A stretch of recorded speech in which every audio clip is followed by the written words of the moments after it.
United Nations Security Council, and the intriguing and exciting moment was so loud.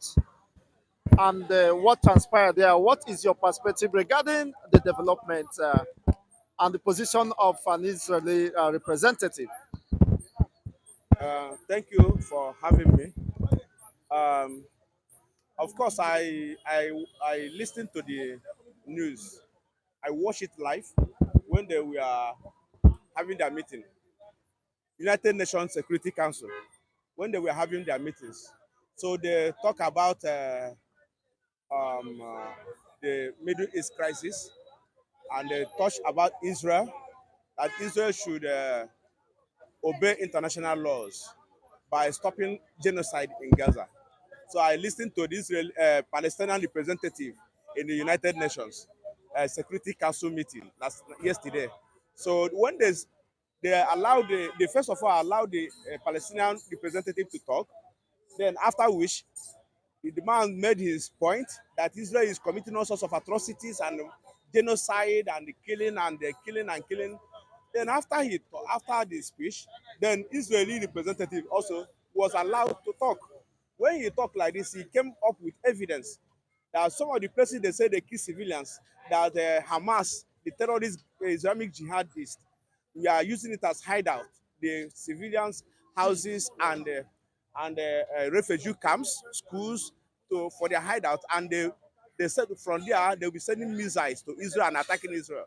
So and Israel usually respond to them with bombs.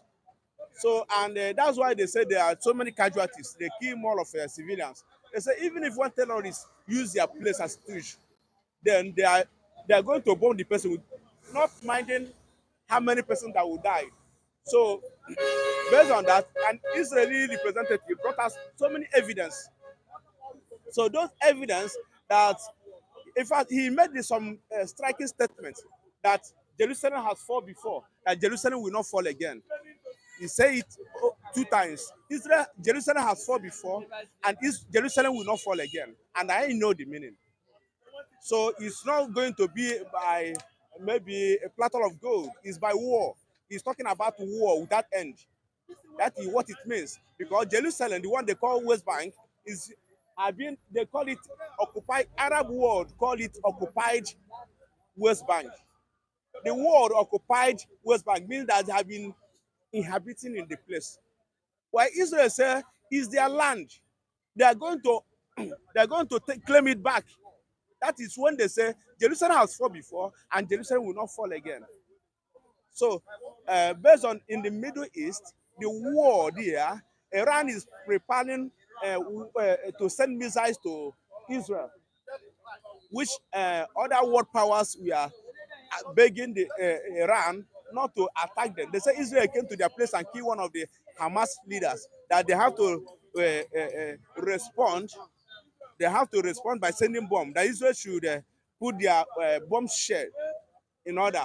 They have to prepare their bomb shed. You know, Israel have bunkers, and they know that Israel have bunkers and defensive systems. So that they should put everything in order. They are coming with a rain of bombs. So now, the Israeli representatives say they are ready.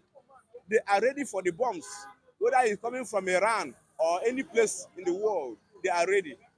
So I think I pray that this thing will not escalate to become maybe third world war. So that's so far. Okay. Finally, before you leave, when you take, of course, the body language of United Nations, it seems they are siding Palestinians against Israel based on their moves and their statements from different countries. Pardon. Uh, the United Nations position or body language seems that they are in support of Palestinian state. No. They are not vehemently in support of Israel, Palestine. But politically, you know, America and world powers influence United Nations. So what they decide is what is happening there. And the world powers, when you talk of the United Nations, you are talking about America.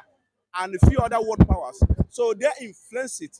And America is devoted, cannot allow some decisions to pass against Israel in the United Nations, whether Security Council or General Meeting. So they can never allow such to happen. So Israel, I think, is at advantage in the United Nations.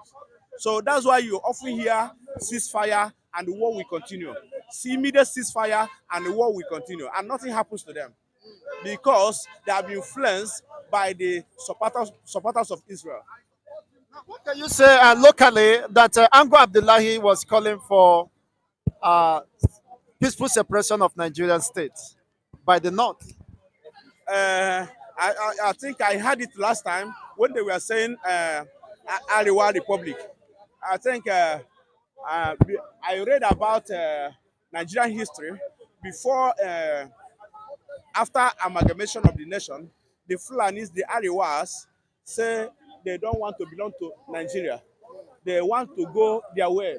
And Nigerians, the elites in those days, forced them to belong to Nigeria. And at a point, now the other section, now the Biafran side, say they want to go immediately after Nigeria.